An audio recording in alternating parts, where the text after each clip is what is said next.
Price Lord. அல்லேலூயா.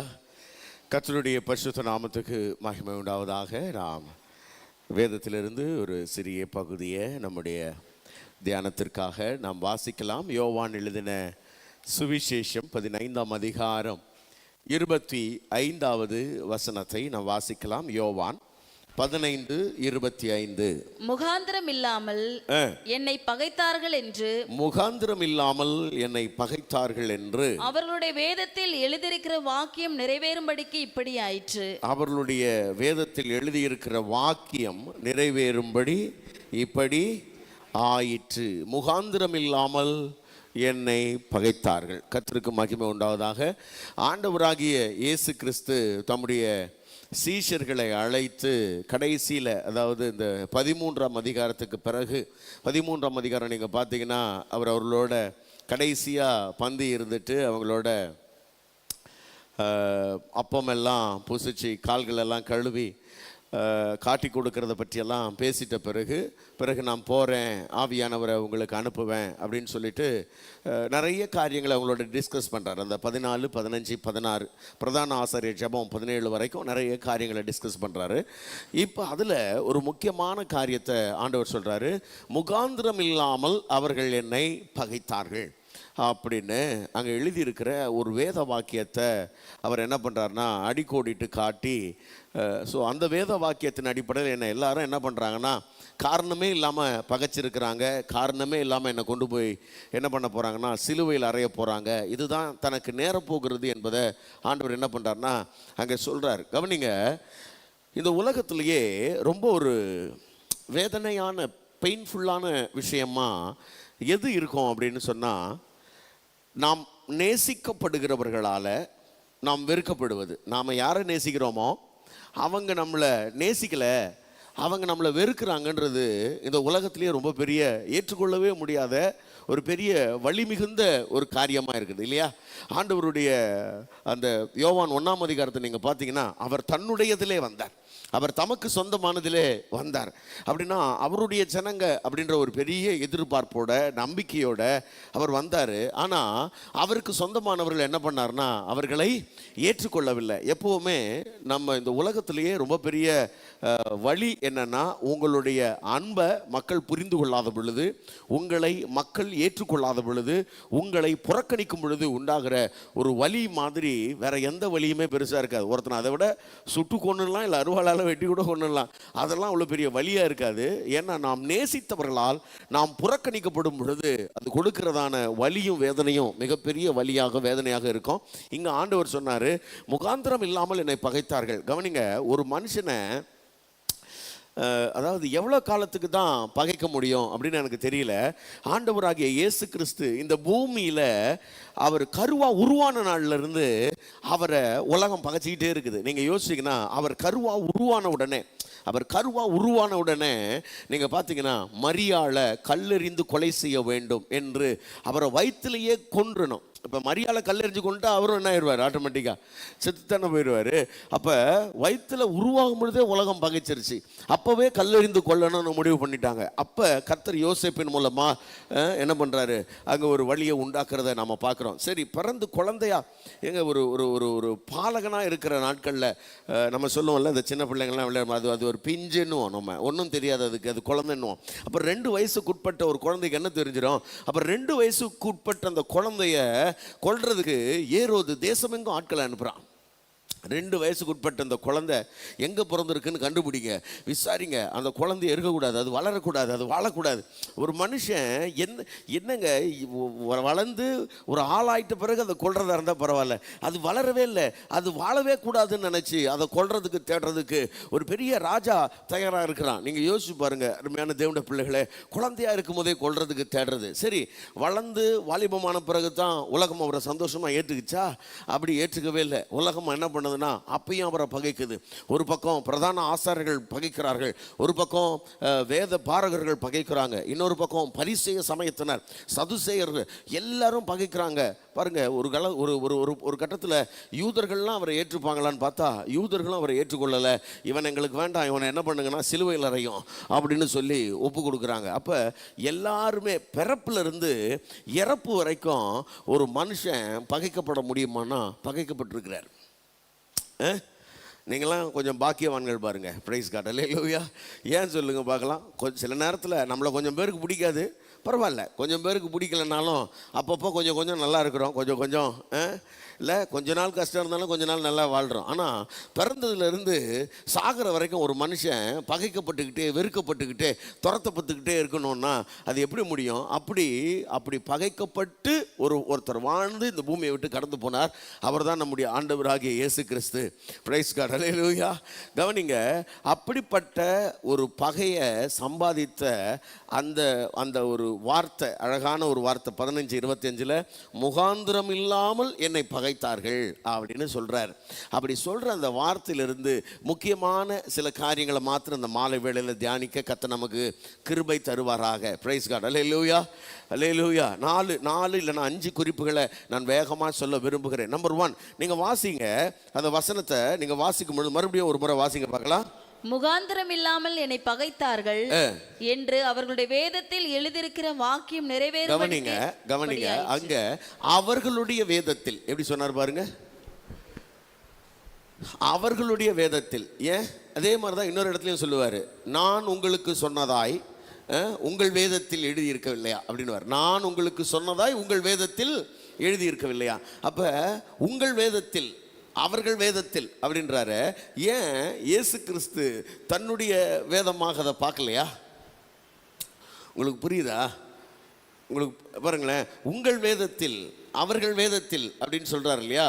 அவர்கள் வேதத்தில் சொல்றாரு. அப்ப அதை ஏன் அவர் தன்னுடைய வேதம்னு சொல்லலை அப்படின்னு சில நேரத்தில் நாம் கவனித்து பார்த்தோம். ஆனால் கவனிங்க, அப்போ வேதத்தை ஆண்டவர் ஏற்றுக்கொள்ளலையானா? இல்லை, அப்படி கிடையாது. இவங்க என்ன நினச்சிட்டு இருக்கிறாங்கன்னா, இது தங்களுடையது, இதில் இருக்கிறதுன்படியெல்லாம் நாங்கள் வாழ்கிறோம், இதில் இருக்கிறதுக்கெல்லாம் நாங்கள் தான் உரிமையானவங்கன்னு இவங்க சொந்த கொண்டாடுறாங்க. ஆனால் இதில் இருக்கிற அந்த எழுத்துக்களின் பொருளை, அந்த எழுத்துக்களில் மறைந்திருக்கிற ஆவியை இவங்க என்ன பண்ணலைன்னா அறிந்து கொள்ள தவறிவிட்டார்கள். அதனால தான் அவர் சொல்கிறாரு அவங்களுடைய வேதத்தில் அப்படின்னு சொல்கிறார். ஆனால் அவங்களுடைய வேதத்தில் என்ன எழுதியிருக்கிறது?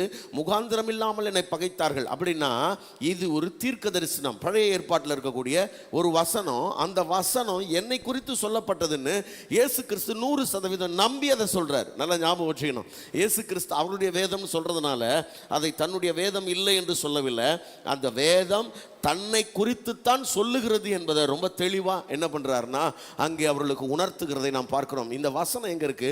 சங்கீதம் 35:19 நீங்கள் வருவீர்களானால் அங்க சங்கீதக்காரனாகிய தாவீதின் மூலமாக கர்த்தர் பேசுகிறதை தான் இங்க நாம வாசிக்க முடியும். வாசிக்கலாம். சங்கீதம் 35:19. வீணாய் எனக்கு சத்துருக்களானவர்கள், வீணாய் எனக்கு சத்துருக்களானவர்கள் என் நிமித்தம் சந்தோஷியாமலும், என் நிமித்தம் சந்தோஷியாமலும், முகாந்திரம் இல்லாமல் என்னை பகைக்கிறவர்கள், முகாந்திரம் இல்லாமல் என்னை பகைக்கிறவர்கள் கண் சிமிட்டாமலும் இருப்பார்களாக. கவனிங்க, முகாந்திரம் இல்லாமல் என்னை பகைக்கிறவர்கள். இங்க 7வது வசனத்திற்கு நீங்க வருவீர்களானால் முகாந்திரம் இல்லாமல் எனக்கு குழி வெட்டுகிறார்கள், முகாந்திரம் இல்லாமல் எனக்கு கண்ணி வைக்கிறார்கள், வலையை குழியில் ஒளித்து வைக்கிறார்கள் அப்படின்னு நம்ம இருக்கு. அப்ப இந்த இடங்கள்ல முகாந்திரம் இல்லாமல் என்னை பகைத்தார்கள் என்கிற வேத வாக்கியத்தை இங்க சொல்லப்பட்ட இந்த வேத வாக்கியம் தன்னை குறித்தது என்று இயேசு கிறிஸ்து என்ன பண்றார்னா கிளைம் பண்றார், உரிமை பண்றார். இதை பாருங்க. அப்போ நல்லா கவனிக்கணும். சங்கீதங்கள் புஸ்தகம் என்பது 150 சங்கீதங்கள் இருக்கு. அதுல பல சங்கீதங்கள் தாவீது எழுதுனது, பிறகு நிறைய தெய்வ மனுஷங்க எழுதியிருக்கிறாங்க, ஆசாப், மோசே, இன்னும் பல தெய்வ மனுஷங்க எழுதியிருக்கிறாங்க, எழுதட்டும். அப்ப இதுல இருக்கிற இந்த சங்கீத பகுதியை இவர் என்ன பண்றாரு பாருங்க. இது தாவீதின் சங்கீதம். தாவீது எழுதின இந்த சங்கீதத்தை அவர் என்ன சொல்றாருன்னா தன்னை குறித்து தாவீது எழுதினார் சொல்றாரு. நல்லா கவனிக்கணும், ரொம்ப முக்கியமானது. இப்ப உங்களுக்கு நல்லா கவனிங்களேன். தாவீது எப்படிப்பட்ட ஆளு? என்னங்க, தாவீது எப்படிப்பட்ட ஆளு? ரொம்ப நல்ல ஆளா? ஒன்றும் சொல்ல மாட்டீங்க. தாவீது கிட்ட ப்ளஸ்ஸும் இருக்குது மைனஸும் இருக்குது. தாவீது இப்படிப்பட்ட ஆளுன்னு இயேசு கிறிஸ்துவுக்கு தெரியுமா தெரியாதா? தெரியும். அப்ப தாவீது எழுதின சங்கீதத்தை நல்லா ஞாபகம் வச்சுங்க. தாவீது எழுதின சங்கீதத்தை இவர் வேதம் என்று இயேசு கிறிஸ்து ஒத்துக்கொள்ளுகிறார். பிரைஸ் காட், ஆமென், அல்லேலூயா. நல்லா ஞாபகம் வச்சுங்க. இப்ப வேத வாக்கியங்களை பொறுத்த வரைக்கும் இது தேவ மனுஷர்களால் ஏவப்பட்டது. இந்த தேவ மனுஷர்களால் ஏவப்பட்டு பேசும் பொழுது அந்த மனுஷருடைய குறைவுகளை யாரும் பார்க்கல. அந்த மனுஷங்க ஆவியில தேவனால் எப்படி பயன்படுத்தப்பட்டாங்க அப்படின்றத தான் பார்க்குறாங்க. பிரைஸ் காட், அல்லேலூயா. ஆமா, அதுதான் ரொம்ப முக்கியம். அதனால தான் அப்போஸ்தலனாகிய பவுல் எழுதும் பொழுது 2 தீமோத்தேயு 3ஆம் அதிகாரம் 16வது வசனத்தில் சொல்றாரு, இந்த வேத வாக்கியங்கள் எல்லாம் யாரால் எழுதப்பட்டது அப்படின்னா, இந்த வேத வாக்கியம் ஒரு மனுஷனால் எழுதப்படவில்லை. வேத வாக்கியங்கள் எல்லாம் தேவ ஆவியினால் ஏவப்பட்டு எழுதப்பட்டது. பிரைஸ் காட், அல்லேலூயா, அல்லேலூயா. எத்தனை பேர் அதை விசுவாசிக்கிறீங்க? அப்ப நல்லா கவனிங்க. முதல்ல ஒரு விஷயத்தை தெளிவாக தெரிஞ்சுக்கணும். என்னது? இந்த வேத வசனங்கள் எல்லாம் தேவ ஆவியினால் ஏவப்பட்டு எழுதப்பட்டது. Praise God. எத்தனை பேர் அதை விசுவாசிக்கிறீங்க? அந்த வசனத்தை வாசிச்சிருக்கீங்களா? 2 தீமோத்தேயு 3:16. இன்னொருத்தர் 2 பேதுரு 1:20 எடுத்து வைத்துக் கொள்ளுங்கள், வாசிக்கலாம். வேத வாக்கியங்கள் எல்லாம் தேவ ஆவியினால் அருளப்பட்டிருக்கிறது. போதும். அப்ப நல்லா கவனிங்க. வேத வாக்கியங்கள் எல்லாம் தேவ ஆவியினால் அருளப்பட்டிருக்கிறது. அதை நல்லா ஞாபகம் வச்சுங்க. ஆவியினால் அருளப்பட்டிருக்கிறது. ஆனா கவனிங்க, ஆவியானவரே டைரக்டா எழுதினாரா? இல்ல, ஆவியானவர் டைரக்டா எழுதல. யாரை வச்சு எழுதினாரு? நீங்க அடுத்தது 2 பேதுரு 1ஆம் அதிகாரம் 20வது வசனத்துக்கு வாசிச்சீங்கன்னா, அங்க பரிசுத்த மனுஷர்கள் பரிசுத்த ஆவியினாலே பேசினார்கள் இருக்கும். 2 பேதுரு 1ஆம் அதிகாரம் 20-21. வேதத்தில் உள்ள எந்த தீர்க்க தரிசனமும் சுய தோற்றமான பொருளை உடையதா இராதென்று நீங்கள் முந்தி அறிய வேண்டியது. தீர்க்க தரிசனமானது ஒரு காலத்திலும் மனுஷனுடைய சித்தத்தினாலே உண்டாகவில்லை. தேவனுடைய பரிசுத்த மனுஷர்கள், கவனிங்க, பரிசுத்த மனுஷர்கள் பரிசுத்த ஆவியினாலே ஏவப்பட்டு பேசினார்கள். அப்ப நல்லா கவனிங்க. ஆவியானவரால் எழுதப்பட்டது எவ்வளவு தூரம் உண்மையோ அதே அளவுக்கு இங்கே பரிசுத்த மனுஷர்களுடைய பங்களிப்பு அதில் இருக்கிறது. நாம புரிந்து கொள்ள வேண்டும். ஆவியானவரே டைரக்டா இங்க வந்து என்ன பண்ணலன்னா, இந்த தோல் சுருள்களை கையில் எடுத்து எழுதல. அப்ப இங்க இருக்கிற மனிதர்களை கர்த்தர் என்ன பண்ணார்னா பயன்படுத்தினார். எப்படி பயன்படுத்தினார்? கவனிங்க. அவர்களை தம்முடைய ஆவியினால் நிறைத்து பயன்படுத்தினார். அந்த மனுஷங்க எப்படிப்பட்டவங்க? குறைவுள்ள மனிதர்கள், பலவீனமான மனிதர்கள், உங்களை போல என்ன போல பாடுள்ள மனிதர்கள். அந்த மனுஷங்களை தேவன் பிரித்தெடுத்து அபிஷேகித்து ஆவியினால் நிறைத்து அவர்களை தம்முடைய வேலையை செய்வதற்கு கர்த்தர் என்ன பண்ண முடியும்னா பயன்படுத்த முடியும். அப்ப பலவீனமுள்ள ஒரு மனுஷன் தேவ ஆவியினால் பயன்படுத்தி அவர் பேசுகிற வார்த்தைகள் தேவ வார்த்தைகள் என்று அன்றைக்கு எல்லாரும் ஏற்றுக்கொண்டார்கள். இயேசு கிறிஸ்துவும் அதை ஏற்றுக்கொள்ளுகிறார். அல்லேலூயா. விளங்குதா உங்களுக்கு? சில நேரத்தில் நாம் என்ன நினைக்கிறோம்னா, ஒரு ஆள் நமக்கு ஏதாவது சொல்லணும்னா உடனே நாம் என்ன யோசிப்போம் தெரியுமா? இவர் என்னப்பா புத்திமதிலாம் சொல்ல வந்துட்டார், இவருக்கு என்ன தகுதி இருக்கு? நிறைய விசுவாசிகளுக்கு ஏதாவது ஊழியம் செய்கிறதுக்கு நீங்கள் சொல்லுங்களேன், இந்த ஊழியம் செய்யுங்க, இந்த ஒரு சண்டே ஸ்கூல் நடத்துங்க, ஒரு யூத் மீட்டிங் நடத்துங்கன்னா உடனே நம்ம ஆளுங்க என்ன தெரியுமா சொல்லுவாங்க? எனக்கு என்னங்க தகுதி இருக்கு? இப்போ உன் தகுதியை யார் கேட்டா? நமக்கெல்லாம் தகுதி இருக்குதுன்னு நினச்சா நம்ம ஊழியத்துக்கு வந்தோம்? நம்மளை தகுதி படுத்துறவர் ஒருத்தர் இருக்கிறாரு. அல்லேலூயா. நமக்கு தகுதி இல்லைன்னு நினைக்கிறது தான் முதல் தகுதி. பிரைஸ் காட், ஆமென். ஆமாம், இதை செய்வதற்கு நான் தகுதி இல்லாதவன் என்பது தான் முதல் தகுதி. அருமையான தேவ பிள்ளைகளே, நான் உங்களுக்கு சொல்லுகிறேன், எந்த ஒரு தேவனுடைய சேவையும் செய்வதற்கு நான் தகுதியற்றவன் என்கிற எண்ணமே உன்னை தகுதி உள்ளவனாய் மாற்றுகிறது. ரெண்டாவது, நீங்கள் செய்கிறது உங்கள் மாம்ச பலத்தில் இல்லை, உங்கள் மாம்ச ஞானத்தினாலும் கிடையாது, உங்கள் அறிவினாலும் ஆற்றலினாலும் கிடையாது. நீங்கள் செய்வது தேவ ஆவியின் பலத்தினால. ஒருவேளை மாம்சத்தில் செஞ்சீங்கன்னா அதை செய்ய முடியாது, அதை சக்சஸ்ஃபுல்லாக செய்ய முடியாது.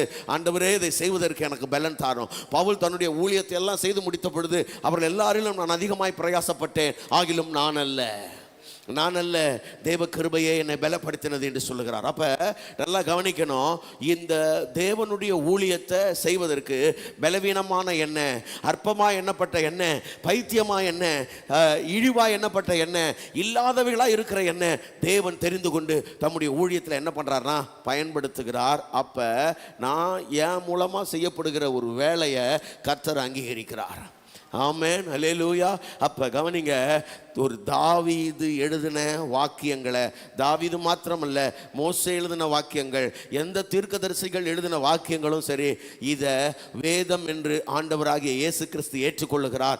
அதில் உரைக்கப்பட்ட தீர்க்க தரிசனங்கள் தேவனால் அவர்களுக்கு அருளப்பட்டது என்பதை அவர் ஏற்றுக்கொள்ளுகிறார் என்று நாம் அறிந்து கொள்ள வேண்டியது அவசியமாக இருக்கிறது. ஆமென். அப்போ நல்லா கவனிங்க, ஒரு மனுஷனை அவனுடைய மாம்சத்தை பார்க்காம, அவனுடைய பலவீனங்களை பார்க்காம, அவனுடைய குறைவுகளை பார்க்காம, தேவ ஆவியானவர் அவனை எங்க பயன்படுத்துறாரு, அவனுக்குள்ள இருந்து என்ன கிருபைகள் வெளிப்படுது, அது எனக்கு நான் எப்படி ஆசீர்வாதமா மாற்றிக்கொள்ள முடியும் என்பதை நீங்க கவனிப்பீர்களானால் நீங்கள் ஆசீர்வதிக்கப்படுவீர்கள்.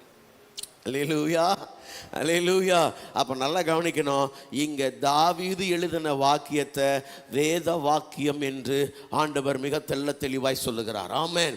இங்கே மாத்திரம் இல்லை, நிறைய இடங்களில் தாவீதின் வசனங்களை மேற்கோள் காட்டி புதிய ஏற்பாட்டில் நிறைய சுவிசேஷ புத்தகங்களும் அப்போஸ்தலர் நடபடிகளிலும் நிருபங்கள்லேயும் நிறைய இடங்களில் தாவீதின் வாக்கியங்களை தேவனுடைய வாக்கியங்களாக அவர்கள் மேற்கோள் காட்டியிருக்கிறார்கள். நான் உங்களுக்கு சொல்கிறேன், அப்போ தாவீதினுடைய வாக்கியங்களை தேவனுடைய வாக்கியங்களாய் ஏற்றுக்கொள்வதற்கு நமக்கு பழக்கம் இருக்கிறதான்னு கேட்கிறேன். பலவீனமான மனிதர்களை கொண்டு தேவன் பலமுள்ள காரியங்களை செய்வார் என்கிறதான ஒரு விசுவாசம் நமக்கு இருக்குதான்னு நான் கேட்கிறேன். அல்லேலூயா, கர்த்தருக்கு ஸ்தோத்திரம். அருமையான தேவனுடைய பிள்ளைகளே, இயேசு கிறிஸ்துவை பற்றி கவனிங்க. அப்போஸ்தலர்கள் எழுதும்படி சொல்றாங்க, நாங்கள் மாம்சத்தின்படி ஒருவனையும் அறியோம். இயேசு கிறிஸ்துவ மாம்சத்தின்படி அறிந்திருந்தாலும் அவரை கூட நாங்கள் மாம்சத்தின்படி அறியோம். அவரை எங்களுக்கு மேசியாவாக தான் தெரியும், அவர் எங்களுக்கு கிறிஸ்துவாக தான் தெரியும். அவரை யூதர்களில் பிறந்த ஒரு யூத சகோதரனை நாங்கள் என்ன பண்ண விரும்பலை, பார்க்க விரும்பலை. அப்போ நான் சொல்கிறேன், உங்களுடைய கண்கள் ஒருவரை மாம்ச பிரகாரமாக பார்க்காமல், ஒருவருடைய ஊழியத்தை மாம்ச பிரகாரமாக பார்க்காமல் இருக்குமானால் அவருடைய ஊழியத்தினாலே நீங்கள் ஆசீர்வதிக்கப்படுவீர்கள். ஆமென், அல்லேலூயா. ஆமாம், கர்த்தர் அப்படிப்பட்ட ஆவிக்குரிய கண்களை நமக்கு தருவாராக. இயேசு கிறிஸ்துவுக்கு பாருங்க, இயேசு கிறிஸ்துவுக்கு தெரியாத அந்தரங்கமே கிடையாது. அவர் தாவீதின் வாக்கியங்களை வேதம் என்று தைரியமாக சொல்றார். அல்லேலூயா. தாவீதினுடைய, இன்னும் சொல்ல போனால் இந்த 35ஆவது சங்கீதத்தை முழுசாக படிச்சிங்கன்னு வைங்களேன், ஒரே தாவீதினுடைய புலம்பல் தான் இருக்கும், தாவீது பட்ட கஷ்டங்கள் தான் இருக்கும். அந்த கஷ்டங்களை, அந்த புலம்பலை கூட தேவனுடைய வார்த்தையாக இயேசு கிறிஸ்து என்ன பண்ணுறாருன்னா ஏற்றுக்கொள்ளுகிறத நாம் இங்கே பார்க்க முடிகிறது. நான் உங்களுக்கு ஒன்றே ஒன்று சொல்கிறேன், ஒரு மனுஷனுடைய வாழ்க்கையில் அவனுக்குரிய மாம்சீகம் இருக்கிறது, அவனுக்குரிய ஆவிக்குரிய பகுதி இருக்கிறது. இங்கே ஆவியினாலே ஏவப்பட்டு பயன்படுத்தப்படுகிறத நீங்கள் பாருங்க, அது உங்களுக்கு ஆசீர்வாதமாக இருக்கும். அவ்வளோதான். அல்லேலூயா. ரெண்டாவது, அதில் இன்னொரு முக்கியமான விஷயம், இந்த தேவனுடைய வார்த்தைகள் எல்லாம் தேவனால் நமக்கு அருளப்பட்டிருக்கிறதுன்றதை நாம் மறந்துடக்கூடாது. இதை ஏதோ மனுஷிகமான வார்த்தைன்னு புறம் தள்ளிடக்கூடாது. கர்த்தரால் நமக்கு கொடுக்கப்பட்ட வார்த்தை என்று ஏற்றுக்கொள்ள வேண்டும். ஆமென். சரி, அப்போ அதில் ஆண்டவர் சொல்கிற இன்னொரு முக்கியமான காரியம் என்ன, முகாந்திரம் இல்லாமல் என்ன பண்ணாங்களா, அவங்க பகைத்தார்கள். முகாந்திரமே இல்லாமல் என்னை பகைத்தார்கள். முகாந்திரம்னா காரணம், காரணம் இல்லாமல் பகைத்தார்கள். ரொம்ப கேட்குறதுக்கு கஷ்டமாக இருக்குது. ஒரு மனுஷனை பகைக்கணும்னா ஏதாவது ஒரு காரணம் வேணும்ல. ஏங்க, அவர் எப்போ பாரு என்னை பற்றி ஏதாவது என்ன பண்ணுறாரு, என்னை பற்றி ஏதாவது குறை சொல்கிறாரு அப்படின்னா பரவாயில்ல. எப்போ பாரு நான் செய்கிறதெல்லாம் தப்பு சொல்கிறாரு, இல்லைன்னா என்னுடைய பொருளெல்லாம் அவர் எடுத்துக்கிட்டாரு, என் சொத்தை அபகரிக்கிறதுக்காக அவர் வந்துட்டார், ஏதாவது ஒன்று பண்ணணும்ல. நீங்கள் யோசிச்சு பாருங்கள், இயேசு கிறிஸ்து அப்படி யாருடைய பொருளையாவது அபகரிக்க வந்தார்னு நினைக்கிறீங்களா? அவர் தன்னுடையதில் வந்தவர் தன்னுடைய ஜீவனையும் கடைசி சொட்டு ரத்தத்தையும் இந்த பூமியில் ஊற்றி கொடுக்கறதுக்காக வந்தார். யாருடைய பொருளையோ உடைமையோ எடுத்துக்கொள்வதற்கோ அபகரிப்பதற்கோ, மற்றவங்களுடைய ராஜ்ய பாரத்தை பறிப்பதற்கோ, அவங்களுடைய கிரீடங்களை பிடுங்கிக் கொள்வதற்கோ அவர் வரல. இயேசு கிறிஸ்து யார் மேலேயும் பொறாமப்படல, யார் மேலேயும் அவருக்கு என்ன இல்லை, ஆமாம், யார் மேலேயும் வெறுப்பு கோபம்லாம் கிடையாது. இயேசு கிறிஸ்துவனுக்கு அவர் கோபப்பட்ட இடங்கள்லாம் நீங்கள் பார்த்தீங்கன்னா என்னென்னா, எந்த இடத்துல அவர் ரொம்ப கோபப்பட்டிருப்பார்னா சபைக்குள்ளன்னு நான் உங்களுக்கு சொல்கிறது என்னென்னா, தேவ ஜனங்களை வழிநடத்துறதுக்கு தலைவர்களாக வச்ச இந்த ஆசாரியர்கள், இந்த பரிசேயர்கள், வேதப்பார்கள், அவங்க வேலையை ஒழுங்காக செய்யாமல் அதை பிஸ்னஸாக பண்ணிவிட்டு இல்லைன்னா அவங்களுக்கு ஏற்ற மாதிரி அதை பண்ணிட்டாங்க. அதனால தான் கோவப்பட்டிருப்பார். வேதப்பாரகரை பார்த்து கடிந்து கொள்வார், பிரதான ஆசாரியர்களை பார்த்து கடிந்து கொள்வார், பரிசேயர் சதுசேயர்களை கேள்வி கேட்பார், நியாயசாஸ்திரியில் கேள்வி கேட்பார். அப்போ தேவாலயத்திற்கு போய் சவுக்கு எடுத்து அடிக்கிறார். ஏன்னா ஆலயம் ஆராதனைக்கானது. இவன் என்ன பண்ணிட்டான், வியாபார ஸ்தலமாக மாற்றிட்டான். அப்போ அந்த மாதிரி இடங்களில் தான் அவர் கோபப்படுறாரே தவிர வேறு எந்த கோபமும் அவருக்கு என்ன பண்ணலன்னா, யார் மேலேயும் கோபம் கிடையாது. யாரையும் அவர் என்ன பண்ண மாட்டார்னா வெறுக்கிற மாதிரி பேச மாட்டார், உதாசீனம் பண்ணுற மாதிரி பேச மாட்டார், யார் மேலேயும் அவர் பொறாமப்பட மாட்டார். அவர் பாருங்களேன், ரொம்ப அழகாக சொல்கிறார், நரிக்கு குழி உண்டு, பறவைக்கு கூடு உண்டு, மனுஷகுமாரனுக்கு தலை சாய்க்கிறதுக்கே இடம் இல்லை. ஏன்னா அவர் நினச்சிருந்தா வானமும் பூமியும் அவரது தான், எதை வேணால் எடுத்துருக்கலாம். ஆனால் இங்கே தலை சாய்க்கிறதுக்கே இடம் இல்லை. யாருடைய அதிகார சீஷர்கள்லாம் சொல்கிறாங்க, நாம் யுத்தம் பண்ணி பறிச்சுக்கலாமான்னு. இல்லை, அது வேணான்றாரு. நம்மளை ஏற்றுக்காத பட்டணத்தை அக்கினி இறக்கி அழிச்சிடலாமான்னு சொல்கிறாங்க. இல்லை, அது வேணான்றாரு. நம்ம கூடாது இல்லாதவங்கெல்லாம் பிசாசை தடுத்துட்டோன்றார். அவர் எவ்வளோ ஃப்ரீயாக இருக்கிறார் பாருங்கள். எல்லாரும் நம்மளை விட்டு போயிட்டாங்கன்றார், போட்டோன்றார். எவனையும் பிடிச்சு வைக்கணும், எவனையும் கட்டி போடணும், எல்லாரையும் நம்ம கட்டுப்படுத்தி ஆளணும், அதிகாரத்தில் இருக்கணும், அது எதையுமே நினைக்கல. அவர் எதையுமே நினைக்கல. அப்படி நினைக்காத ஒருத்தரை பகைக்கிறாங்களே, யோசிச்சு பாருங்களேன் எப்படி இருக்கும். நம்மளை ஒருத்தர் பகைக்கிறாங்கன்னா அதுக்கு பின்னாடி ஏதாவது ஒரு நியாயமான காரணம் இருந்ததுன்னா அவங்க நம்மளை பகைச்சாங்கன்னா நல்லாயிருக்கும். ஆனால் ஒரு நியாயமான காரணம் கூட இல்லாமல் நான் சொல்கிறேன், இயேசு கிறிஸ்துவை நேசிக்கிறதுக்கு 100 காரணம் இருக்குது. இந்த உலகம் அவரை நேசிக்கணும்னா ஏங்க அவரை நேசிக்கணும்? ஒரு சர்வ வல்லமுள்ள தேவனுங்க, வானத்தையும் பூமியும் படைத்தவர். அவர் இந்த பூமிக்கு மனுஷனாக வந்தார், அதுக்காகவே அவரை நேசிக்கணும். அது மாத்திரம் இல்லை, அவர் உங்களை நேசிக்கிறார், அதுக்காக நேசிக்கணும். என்ன நேசிக்கிறாரா? ஆமாம், உன்னை நேசிக்கிறார். அதை எப்படி நான் தெரிஞ்சுக்கிறது? உன்னை நேசிச்சதுனால தான் உனக்காக அவர் மரித்தார், உன்னை நேசிச்சதுனால தான் உனக்காக ஒரு ஜீவன் கொடுத்தார், உன்னை நேசிச்சதுனால தான் உன் பாவத்தை எல்லாம் மன்னிச்சார். உனக்கு சுக வாழ்வை தருவது தேவனுடைய விருப்பம். அப்போ தேவன் நேசித்து உனக்கு சுக வாழ்வு கொடுக்க விருப்பமாக இருக்கிறார். அவரை நேசிக்கிறதுக்கு 1000 காரணம் இருக்குது. உனக்கான தண்டனை மொத்தத்தையும் அவரே எடுத்துக்கிட்டார். அவருடைய நீதியெல்லாம் உனக்கு கொடுத்துட்டார், அவருடைய ஆசீர்வாதத்தெல்லாம் உனக்கு கொடுத்துட்டார், அவருடைய பரிசுத்தத்தெல்லாம் உனக்கு கொடுத்துட்டார், அவர் பிதாவிடத்தில் பெற்ற மகிமையெல்லாம் உங்களுக்கு கொடுக்குறார். அப்போ இவ்வளத்தையும் கொடுத்தவர், கவனிங்க, நாம் அதெல்லாம் நினச்சி அவரை நேசிக்கிறதுக்கு தான் காரணங்கள் இருக்குது, அவரை பகைக்கிறதுக்கு ஒரு காரணம் கூட இல்லை. ஆனாலும் உலகம் என்ன பண்ணுதுன்னா அவரை பகைக்கிறது. அருமையான தேவனுடைய பிள்ளைகளே, இந்த உலகத்தில் சுயநலவாதிகள் ரொம்ப சந்தோஷமாக இருக்கிறாங்க, பெருமை உள்ளவர்கள் ரொம்ப சந்தோஷமாக இருக்கிறாங்க, அவங்கள சுற்றி ஒரு கூட்டம் மக்கள் இருக்கிறாங்க, அவங்கள நேசிக்கிறதுக்கு ஆள் இருக்குது, பொருளாசைக்காரர்களை நேசிக்கிறதுக்கு ஆட்கள் ரொம்ப தயாராக இருக்கிறாங்க. ரொம்ப உலகத்தில் மாய்மாலம் பண்ணுறாங்க பாருங்கள், நடிக்கிறாங்கல்ல மாய்மாலக்காரர்கள், அவங்கள நேசிக்கிறதுக்கு உலகம் ரொம்ப தயாராக இருக்குது பாருங்கள். இங்கே முன்னாடி பார்த்தோன்னே பிரைஸ்லாட் சொல்லிட்டு பின்னாடி போய் தப்பாக அவதூறு பேசுகிறவங்க, அவங்களெல்லாம் உலகம் தூக்கி வச்சு கொண்டாடும். உண்மையாக இல்லாத பொய் பேசுகிற ஆட்கள் இருக்கிறாங்களே, பொய்யர்கள் இருக்கிறாங்க பாருங்க, அவங்கள உலகம் தூக்கி வச்சு கொண்டாடுது. அப்போ பெருமை உள்ளவர்களை, பொருளாசைக்காரர்களை, மாய்மாலம் பண்ணுறவங்களை, பொய்யர்களை, இன்னும் அவதூறு பண்ணுறவங்களை, சகல விதத்திலும் ஒழுங்கினமானவர்களை உலகம் தூக்கி கொண்டாடுது. ஆனால் ஒரு பரிசுத்தமுள்ள தெய்வத்தை உலகம் காரணம் இல்லாமல் என்ன பண்ணுதுன்னா பகைக்கிறது. நாம் இங்கே நான் உங்களுக்கு இன்னொரு முக்கியமான விஷயத்தை சொல்ல விரும்புகிறேன். இந்த உலகத்தில் அவரை இந்த உலகம் பகைக்கும்னா சரி, அவரை பகைச்சிருச்சு, அவரை கொண்டு போய் சிலுவையில் அடிச்சிருச்சு, அவத்தோட கதை முடிஞ்சுதான்னா முடியல. அங்கே தான் ஒரு முக்கியமான காரியம் இருக்குது. அது என்னன்னா 18வது வசனம் வாசிங்க, யோவான் 15:18 வாசிங்க பார்க்கலாம். உலகம் உங்களை பகைத்தால், உலகம் உங்களை பகைத்தால் அது உங்களை பகைக்கிறதற்கு முன்னே என்னை பகைத்தது என்று அறியுங்கள். உலகம் உங்களை பகைத்தால் அப்படின்னா என்ன, இந்த உலகம் பகைக்கிறது போல உங்களையும் என்ன பண்ணோம்னா இந்த உலகம் பகைக்கும். இந்த உலகம் பகைக்கும். இந்த உலகம் என்ன பண்ணும்? பகைக்கும். நிறைய பேருக்கு இந்த சத்தியம் புரியாமல் இருக்கிறது. நிறைய கிறிஸ்தவர்களுக்கு இந்த உண்மை புரியாது. நல்லா கவனிங்க.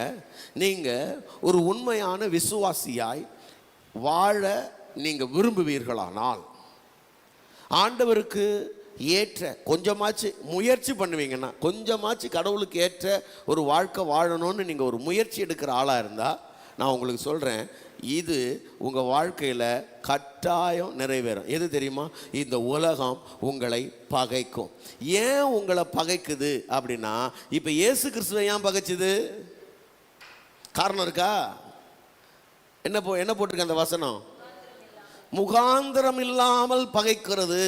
அப்ப இயேசு கிறிஸ்துவை முகாந்திரம் இல்லாமல் உலகம் பகைக்கிறது என்றால், நான் சொல்லுவேன், உங்களையும் முகாந்திரமே இல்லாமல் உலகம் பகைக்கும். நம்ம ஆளுங்க சொல்லுவாங்க சில நேரத்தில், நான் ஏதாவது தப்பு பண்ணியிருந்தா பரவாயில்ல பிரதர், ஒரு தப்புமே பண்ணல பிரதர், என்னை ஏன் தான் இவ்வளோ எல்லாரும் வெறுக்கிறாங்கன்னே தெரில, என்னை ஏன் தான் யாருக்குமே பிடிக்க மாட்டேங்குதுன்னு தெரில. இது என்ன? இதுதான் இயல்பு. நான் எதை தான் சரி பண்ணிக்கணும்னு தெரில. சரி பண்ணிக்க வேண்டியது நம்ம இல்லை. இந்த உலகத்தை சரி பண்ண வேண்டியது நம்ம வேலை இல்லை. உலகத்தை சரி பண்ண முடியாது. ஆனால் உலகம் நம்மளை பகைக்கும் போது ஏன் பகைக்கிறேன்னு கேள்வி கேட்கவும் முடியாது. எத்தனை பேருக்கு நான் சொல்கிறது புரியுது? பிரைஸ் தி லார்ட், ஹல்லேலூயா. ஆமாம், ஏன்னா இந்த உலகம் உங்களை கட்டாயம் என்ன பண்ணும்னா பகைக்கத்தான் செய்யும். ஆகவே கவனிங்க, 19வது வசனத்தை வாசிங்களேன். 19வது வசனத்தில் ரொம்ப அழகா அதுக்கு ஒரு ரீசன் சொல்றாரு. நீங்கள் உலகத்தாராய் இருந்தால், கவனிங்க, உலகத்தாராய் இருந்தால், என்னைக்கு நீங்கள் இந்த உலகத்திலிருந்து தேவனுடைய பிள்ளைகளாக தேவனுக்கென்று வாழும்படி பிரித்தெடுக்கப்பட்டீர்களோ, இல்லை கவனிங்க, உலகத்தாராக இருந்தார்னா உலகத்தோடு ஒத்து போகிறது. உலகத்தில் எப்படி எப்படியோ வாழ்கிறாங்க இல்லையா? நமக்கு என்ன தெரியாதா என்ன? எப்படி எப்படியோ வாழ்கிறாங்க, என்னென்னவோ நடக்குது, அதெல்லாம் சரிதான் அப்படின்னு அதோட 10ஓட 1 11 நம்மளும் அதுக்கு தலையாட்டிட்டு போயிட்டு இருந்தோம்னா ஒன்றும் பிரச்சனை கிடையாது. நாம் என்ன பண்ணுறோம்னா, நமக்கு கடவுள் இதை வேணான்னு சொல்கிறதுனால நம்ம ஒரு முயற்சி எடுக்கிறோம், ஒரு சின்ன முயற்சி எடுக்கிறோம். இல்லை இது வேணாம், இந்த பாதை வேணாம், இது கொஞ்சம் தப்பு, இது கொஞ்சம் பாவம், இது கொஞ்சம் சரியில்லைன்னு கொஞ்சம் நம்மளை சரி பண்ணிக்கணும்னு நினைக்கும் போது உடனே உலகம் என்ன பண்ணிடுதுன்னா நம்மளை பகைக்குது.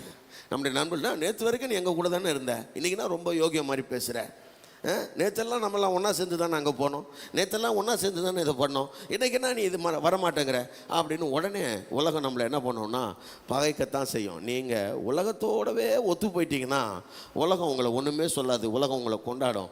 ஆனால் உலகத்தினுடைய செயல்பாடுகள்லேருந்து நீங்கள் கொஞ்சம் விலகி தேவனுடைய பிள்ளைகளாக வாழ்கிறதுக்கு அப்படி உங்களை நீங்கள் அர்ப்பணிக்கும் போது உடனே உலகம் என்ன பண்ணுதுன்னா உங்களை பகைக்கிறது. அப்போ அவர் சொல்கிறாரு, நீங்கள் உலகத்தாராக இருந்தால் உலகம் தன்னுடையதை சிநேகித்திருக்கும். நீங்கள் உலகத்தாராய் இராதபடியினாலும் நான் உங்களை உலகத்திலிருந்து தெரிந்து கொண்டபடியினாலும் உலகம் உங்களை பகைக்கிறது. அப்ப நீங்க தேவனுக்கென்று பிரித்தெடுக்கப்பட்டபடியினாலே உலகம் என்ன பண்ணுகிறதுனா உங்களை பகைக்கிறது. அப்ப உலகம் உங்களை பகைக்கிறதுக்கு நீங்க உங்களுக்கு ஒரு வேளை காரணம் ஏதாவது என்னதான் காரணம்னு தெரிஞ்சுக்கணும்னா ஒரே காரணம், வேற ஒண்ணுமே கிடையாது. நீங்க கிறிஸ்தவர், நீங்கள் தேவனுடைய பிள்ளை, நீங்கள் ஆண்டவருடைய நீதியின்படி வாழ்கிறதுக்கு கொஞ்சம் முயற்சி எடுத்துக்கிட்டு இருக்கிறீங்கன்னு அர்த்தம். அதனால் பாருங்கள், உங்களால் என்ன பண்ண முடியலன்னா மிங்கிள் ஆகிட முடியல, எல்லாரோடையும் உங்களால் கலந்துட முடியல. ஏன்னா உங்களால் அப்படி கலக்கிறதுக்கு உங்களுக்குள்ளே இருக்கிற ஆவியானவர் உங்களை என்ன பண்ண மாட்டாரு, இடம் கொடுக்க மாட்டேங்கிறாரு. அப்படி நீங்கள் எல்லாரோடையும் கலந்துட்டீங்கன்னா உங்களுக்கு பாருங்கள் ஒரு பிரச்சனையும் கிடையாது, நீங்கள் பாட்டு எல்லாரு கூடவும் சமாதானமாக சந்தோஷமாக ஹாப்பியாக வாழலாம்.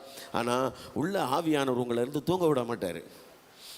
உள்ள தேவன் இருந்து என்ன பண்ணுவார்? உங்களை சொல்லிக்கிட்டே இருப்பார். ஏன்பா இது எதுக்குப்பா வேணான்னு சொல்லிக்கிட்டே இருப்பார். வாசிங்களேன் 1 யோவான் 3ஆம் அதிகாரம் 13வது வசனத்துக்கு வாங்க. 1 யோவான் 3:13 வேகமாக வாசிங்க.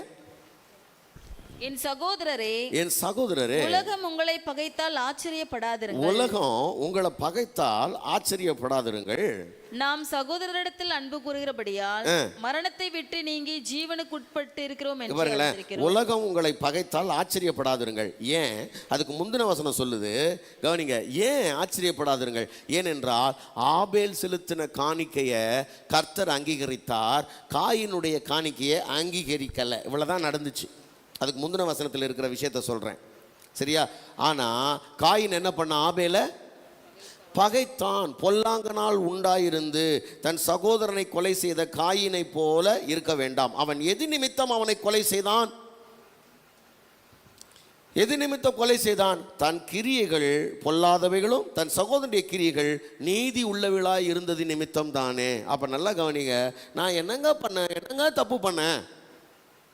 நான் என்னங்க கெட்டது பண்ணேன்? நான் நல்லது தானே நினச்சேன், நான் நல்லது தானே பேசினேன், நான் யாருக்கும் எந்த கெடுதலும் பண்ணலையே, நான் யார் வம்பு தும்புக்கும் போலையே, என்ன ஏங்க அப்படி பண்ணுறாங்க அப்படின்னா, உங்களை அப்படி பண்ணுறது தான் காலகாலமாக உலகத்தில் நடந்துக்கிட்டு இருக்குது.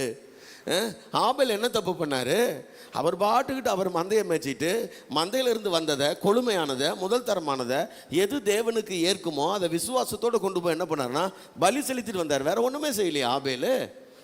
காயினை பார்த்து கிரிட்டிசைஸ் பண்ணல, நீ இப்படியெல்லாம் செலுத்தாதன்னு அவனுக்கு அட்வைஸ் பண்ணல, அவன் பேச்சுக்கே போலையே.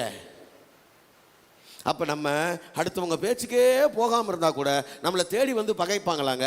ஆமாம், உங்களை தேடி வந்து பகைப்பார்கள். பக்கத்தில் கைப்பிடி சொல்லுங்க, நீ யார் பேச்சுக்கும் போலனா கூட உன் பேச்சு எல்லாரும் பேசுவாங்க. என் பேச்சு ஏன் பேசுகிறாங்க, என் பேச்சு ஏன் பேசுகிறாங்க? அதான் உலகம், அதான் உலகம். அதுக்கு பேர் தாங்க உலகம். நீங்கள் காரணமே இன்றி பகைக்கப்படுவீர்கள். இந்த உலகம் காரணமே இன்றி உங்களை பகைக்கும், உங்களை அவமதிக்கும், உங்களை நிந்திக்கும், உங்களை துன்பப்படுத்தும், உங்களை கல்லெறியும், உங்களை சிறைச்சாலைக்குள்ளே போடும், உங்களை கொலை கூட செய்யும். பட் நம்முடைய மறு உத்தரவு என்ன? நான் இந்த உலகத்துக்கு என்ன செய்ய போகிறேன்? அதான் 4வது பாயிண்ட். இயேசு கிறிஸ்து இந்த உலகத்துக்கு என்ன செய்தார்? அவரை காரணம் இல்லாமல் பகைத்த, அவரை ஏற்றுக்கொள்ளாத இந்த உலகத்திற்கு இயேசு கிறிஸ்து என்ன செய்தார்? கவனிங்க. இயேசு கிறிஸ்து யோவான் 3:16 சொல்லுகிறது, தேவன் தம்முடைய ஒரே பேரான குமாரனை விசுவாசிக்கிறவன் எவனோ அவன் கெட்டு போகாமல், அவன் கெட்டு போகாமல், எல்லாரும் சொல்லுங்க, அவன் கெட்டு போகாமல், அவன் கெட்டு போகாமல் நித்திய ஜீவனை அடையும்படி, ஹல்லேலூயா, அவரை தந்தருளி இவ்வளவாய் உலகத்தில் என்ன பண்ணார்? அன்பு கூர்ந்தார். அவரை பகைக்கிற அந்த உலகத்தில் அவர் என்ன பண்ணார்னா அன்பு கூர்ந்தார். எந்த உலகம் அவரை பகைக்கிறதோ, எந்த உலகம் அவரை வேண்டாம் என்று ஒதுக்கி தள்ளுகிறதோ, எந்த உலகம் காரணம் இல்லாமல் அவரை குற்றப்படுத்துகிறதோ, எந்த உலகம் இவன் தச்சனுடைய மகன் என்றும், வேசியின் மகன் என்றும், இவன் பிசாசுகளின் தலைவன் என்றும், இவனுக்கு பைத்தியம் பிடித்திருக்கிறது என்றும், இவனை கீழே தள்ளுங்கள் கல்லெறிவோம் என்றும் கல்லுகளை கையில் எடுத்துக்கொண்டார்களே, அந்த உலகம் கெட்டு போகக்கூடாதுன்னு இயேசு நினைக்கிறாரு. அல்லேலூயா. நீங்களும் நானும் இதை செய்ய முடியுமா?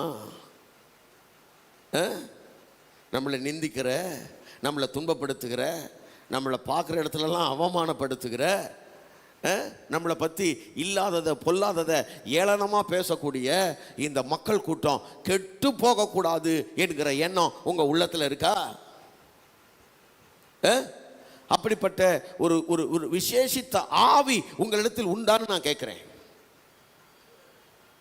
பாருங்களேன், இயேசு கிறிஸ்து அந்த சமாரியா பட்டணத்துக்குள்ள அவங்க ஏற்றுக்கொள்ளலை. சீஷர்கள் உடனே சொல்கிறாங்க, சீஷர்கள் சொல்கிறது சும்மா சொல்லலை, எக்ஸாம்பிளோட சொல்கிறாங்க, ஐயரே எலியா செய்தது போல. யார் செஞ்சது போல? ஒரு பரிசுத்த தீர்க்கதரிசி, ஒரு தேவ மனுஷன், அவரை காண்பித்து இவரை மாதிரி நாம ஏன் பண்ணக்கூடாது ஊழியத்தை? இயேசு கிறிஸ்து சொல்றாரு, அவர் ஊழியத்தை செய்யறதுக்கு நான் வரல, என் ஊழியத்தை செய்யறதுக்கு தான் நான் வந்திருக்கிறேன். ஆமா, நீங்க பெற்றிருக்கிறது இப்ப எலியாவின் ஆவி இல்ல. எலியாவின் ஆவி பெற்றவர் போயிட்டாரு. இப்ப கிறிஸ்துவின் ஆவியுடையவர்களாய் நீங்கள் இருக்கணும். நீங்கள் இன்னும் ஆவி உடையவர்கள் என்பதை அறியீர்களா? மனுஷகுமாரன் பட்சிக்கிறதுக்கு அல்ல, ரட்சிக்கிறதுக்கு வந்தார். ரட்சிக்கிறதுக்கு வந்தார். அப்ப தங்களை ஏற்றுக்கொள்ளாத அந்த பட்டணத்தார் கூட கொஞ்சம் கூட கெட்டு போகக்கூடாது, வாழ்ந்திருக்கட்டும் என்கிற வாஞ்சை. பாருங்க, நம்மளை மக்கள் புறக்கணிக்கிறார்கள் என்றால், நம்மளை ஏற்றுக்கொள்ளவில்லை என்றால், நம்மளை மறுதளிக்கிறார்கள் என்றால் உடனே அவங்க கெட்டு போயிடணுமா? என்னங்க, உடனே அவங்க தண்டிக்கப்படணுமா? இல்லைங்க, வாழட்டும், வாழ்ந்திருக்கட்டும். காரணம், நாம் பெற்றிருக்கிற ஆவியானவர், நம்முடைய ஆவியானவர் ஒருவரும் கெட்டு போகாமல். கேட்டின் மகன் கெட்டு போவான், அது வேற விஷயம். அவங்களுடைய எண்ணங்கள் கேடுதலாக இருக்குமானால் அது அவங்களை கெடுத்துரும், அது வேற விஷயம். ஆனால் நம்முடைய வாஞ்சை, நம்முடைய விருப்பம் என்ன? தேவ ஆவியை பெற்ற தேவ பிள்ளையோட விருப்பம் என்னவா இருக்க வேண்டும் அப்படின்னா, அவர்கள் கெட்டு போகாமல் எல்லோரும் ரட்சிக்கப்பட தேவன் அவரை என்ன பண்ணார்னா தந்தொருளினார். அப்படி அன்பு செலுத்தினார். நான் சொல்கிறேன், உங்களாலையும் என்னாலையும் இப்படி ஒரு வாழ்க்கை சாத்தியமா? எப்படி ஒரு வாழ்க்கை வாழத்தான் கர்த்தர் உங்களை என்னையும் தெரிந்து கொண்டார் என்பது உங்களில் எத்தனை பேருக்கு தெரியும்? அல்லேலூயா. இந்த கிறிஸ்துவினுடைய அடிச்சுவடுகளை பின்பற்ற நீங்கள் தயவு செய்து அந்த 1 யோவான் 3ஆம் அதிகாரத்திற்கு நீங்கள் வந்தீர்களானால் 14வது வசனம். நாம் சகோதரரிடத்தில் அன்பு கூறுகிறபடியால் மரணத்தை விட்டு நீங்கி ஜீவனுக்குட்பட்டிருக்கிறோம் என்று அறிந்திருக்கிறோம். சகோதரரிடத்தில் அன்பு கூறாதவன் மரணத்திலே நிலை கொண்டிருக்கிறான். நல்லா கவனிங்க, பார்க்கிற தன்னுடைய சகோதரரிடத்தில் அன்பு கூறாத, அன்பு செலுத்தாத ஒருவன் எங்க இருக்கிறான்னா மரணத்தில் நிலை கொண்டிருக்கிறான். அவனுக்குள்ள இன்னும் ஜீவன் வரலன்றாரு. நான் இன்னும் பகையோடு இருப்பேன், ஆனால் என் உள்ளத்தில் கசப்புகளும் கோபமும் வைராக்கியமும் குடிகொண்டிருக்குமானால், என்னை பகைச்சா நான் பகைப்பேன். கண்ணுக்கு கண் பல்லுக்கு பல் என்கிற பிரமாணத்தின்படி நான் வாழ்வேன், ஆனால் எனக்குள்ளே ஜீவன் இல்லைன்னு சொல்றாரு. இதை விட அடுத்து ஒரு ஹைலைட்டான ஒரு வசனம் சொல்றாரு. அதுதான், இதுவே நம்மளால செய்ய முடியாது. இப்போ சொன்னதே நாம் நேசிக்கணுன்றதே நம்மளால் ஏற்றுக்க முடியாது. அதை விட கொஞ்சம் எக்ஸ்ட்ரீமுக்கு போயிட்டு என்ன சொல்றாரு அடுத்தது பாருங்க. 16. அவர் தம்முடைய ஜீவனை நமக்காக கொடுத்ததினாலே அன்பு இன்னதென்று அறிந்திருக்கிறோம். என்னங்க, அவர் தம்முடைய ஜீவனை நமக்கு கொடுத்ததுனால அன்பு இன்னதுன்னு நாம் அறிஞ்சிட்டோம். சரி, கரெக்ட் தான். இருமா, அவர் நமக்காக ஜீவனை கொடுத்ததுனால அன்பு இன்னதுன்னு அறிஞ்சிக்கிட்டோம். அப்போ அன்புனா என்ன பண்ணோம்? அன்பு ஜீவனையே கொடுக்கும், உயிரையே கொடுக்கும். சரியா? இதோட நிறுத்திட்டு இருக்கலாம். இவர் நிறுத்தல. அவர் என்ன சொல்றாருன்னா, நாமும் சகோதரருக்காக